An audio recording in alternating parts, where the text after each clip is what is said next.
नमस्कार दोस्तों, मेरे YouTube चैनल एस्ट्रो ज्योतिष एंड टोटके में आपका बहुत बहुत स्वागत है।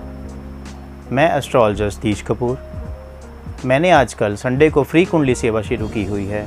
अगर कोई मेरा भाई बहन मित्र यार किसी भी समस्या से पीड़ित हो तो आप मुझे अपनी कुंडली दिखा सकते हैं। आप मुझे संडे को 10 और 11 के बीच मेरे इस व्हाट्सएप नंबर पर अपनी कुंडली सेंड कर दीजिए और अपना एक क्वेश्चन, जिस समस्या से आप बहुत ज़्यादा पीड़ित हो या जिस समस्या से आप बहुत ज़्यादा परेशान चल रहे हों, आप मुझे वो सेंड कर दीजिए। मैं आपका उस समस्या का हल आपको उसी दिन व्हाट्सएप के द्वारा या फ़ोन करके आपको सेंड कर दूंगा। दोस्तों, हम अपने चैनल पर बहुत ही सरल और अचूक उपाय लेके आते हैं जिससे कि हम आपकी परेशानियों का हल निकाल सकें। दोस्तों, श्राद्ध पक्ष चल रहे हैं। आज हम बात करेंगे श्राद्ध पक्ष के बारे में।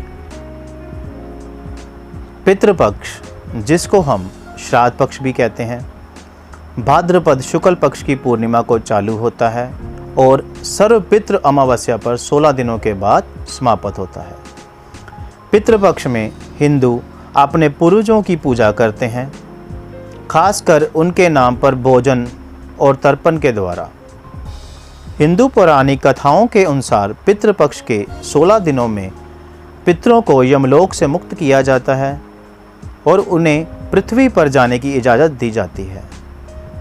पितृपक्ष में लोग पितरों को याद करते हैं और इनके नाम से पिंडदान, श्राद्ध और ब्राह्मण भोज करवाते हैं। पुराणों के अनुसार पितृ अपने परिजनों के पास पितृपक्ष श्राद्ध के समय आते हैं और अन्न, जल एवं आदर की अपेक्षा करते हैं। जिन परिवार के लोग पितृपक्ष दौरान पितरों के नाम से अन्न, जल दान नहीं करते, श्राद्ध कर आदि नहीं करते, उनके पितृ भूखे प्यासे ही पृथ्वी से लौट जाते हैं और इससे परिवार के लोगों को पितृदोष लगता है। इसे पितृश्राप भी कहा जाता है। इससे संतान प्राप्ति में बाधाएं आती हैं, परिवार में रोग और कष्ट बढ़ जाते हैं। पितृपक्ष में जिन तिथि में परिवार के लोगों की मृत्यु होती है, उन्हीं तिथि में उनका श्राद्ध किया जाता है। श्राद्ध का नियम है कि दोपहर के समय पितरों के नाम से श्राद्ध और ब्राह्मण को भोजन करवाया जाता है। देवताओं की पूजा सुबह और पितरों की दोपहर के समय होती है। पितृपक्ष के दौरान कोई भी नया काम नहीं शुरू किया जाता, ना ही कोई नए वस्त्रों की खरीदारी की जाती है।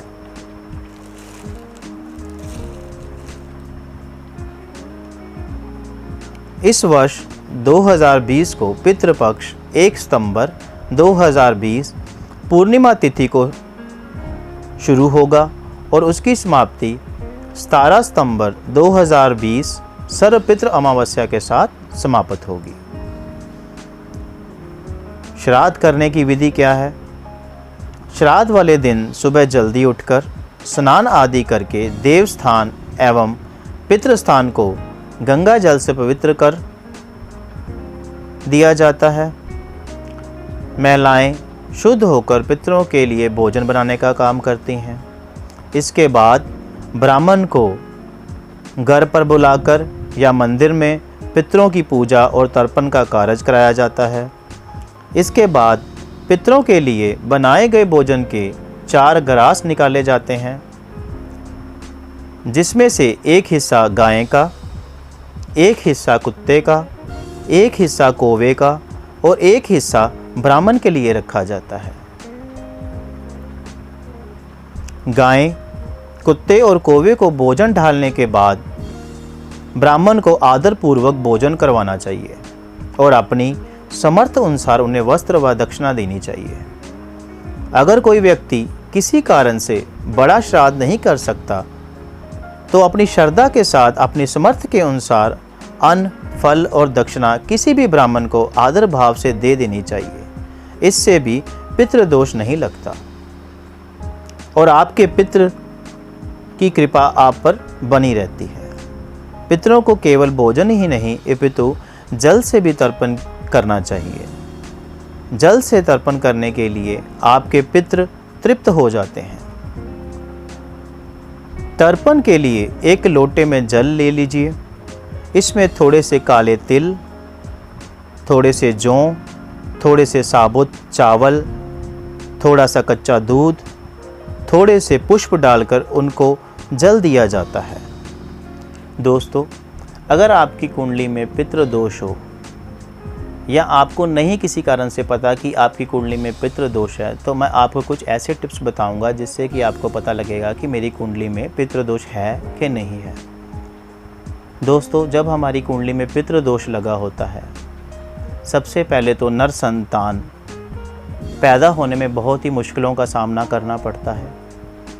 अगर किसी कारणवश नर संतान पैदा भी हो जाए तो वो नर संतान अपने माँ बाप के कहने के बाहर होती है, अपने माँ बाप की आज्ञा का पालन नहीं करती, अपने बड़े बुजुर्गों का आदर नहीं करती और कई बार तो नर संतान अपने माँ बाप पर हाथ भी उठा देती है। आपके घर से धन की बरकत खत्म हो जाती है। आपके घर में हर समय कला कलेश रहते हैं। आपके घर में हर समय कोई ना कोई इंसान रोग से ग्रस्त रहता है। आपके घर की स्त्रियां किसी न किसी कारणवश हमेशा परेशान रहती हैं। आप जितना भी कमाते हैं, जितना भी कमाकर अपने घर में लेके आते हैं, आपके घर में बरकत नहीं होती। आपको धन की हमेशा कमी बनी रहती है। जब भी आप सोते हैं, आपको बुरे बुरे सपने आते हैं। आपको ऐसा महसूस होता है कि कोई परछाई मेरे पीछे चल रही है या मेरे साथ साथ चल रही है। मित्रों, ये हमारे पितरों का संकेत होता है कि हमारी कुंडली में पितृ दोष है या हमारे पितृ हमसे रुष्ट चल रहे हैं। किसी कारणवश हमारे पितृ हमसे प्रसन्न नहीं हैं। तो मैं आज आपको कुछ ऐसे टिप्स बताऊंगा जिससे कि आपकी कुंडली में अगर पितृ दोष हो या किसी भी कारणवश आपके पितृ आपसे प्रसन्न ना हो, तो इन उपायों के द्वारा आप अपने पितरों को प्रसन्न कर सकते हैं। मित्रों, श्राद्ध पक्ष चल रहा है। पहले तो श्राद्ध पक्ष में आप अपनी श्रद्धा अनुसार, अपने समर्थ अनुसार अपने पितरों को भोजन दीजिए। किसी भी बुजुर्ग ब्राह्मण को अपने घर में बुलाइए, या अगर आपको लगता है कि हम अपने घर में नहीं बुला सकते तो मंदिर में जाकर ब्राह्मण को अपनी समर्थ अनुसार भोजन दीजिए। फल फ्रूट दक्षिणा के साथ आदर भाव से अपने पितरों के निमित्त उन ब्राह्मण देवताओं को वो भोजन खिलाइए।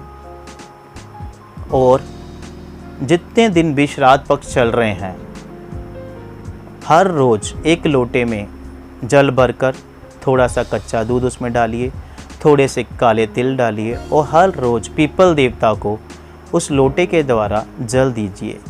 दोस्तों, जल देने से आपके पितृ तृप्त होते हैं और आपके पितृ आप पर प्रसन्न होते हैं।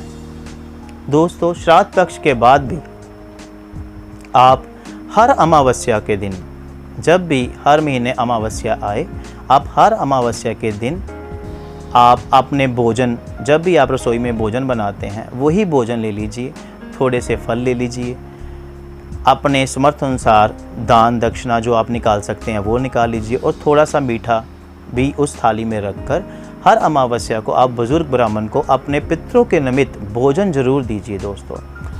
और हर रोज़ लोटे में जल भरकर थोड़ा सा कच्चा दूध, थोड़ा सा काले तिल डालकर हर रोज़ पीपल देवताओं को अपने पितरों के निमित्त जल जरूर दीजिए। इससे आपके पितृ हमेशा आप पर प्रसन्न रहेंगे। अगर आपकी कुंडली में किसी भी कारणवश पितृ दोष लगा हुआ है तो वो पितृ दोष खत्म होगा, आपके पितृ आपसे प्रसन्न होंगे।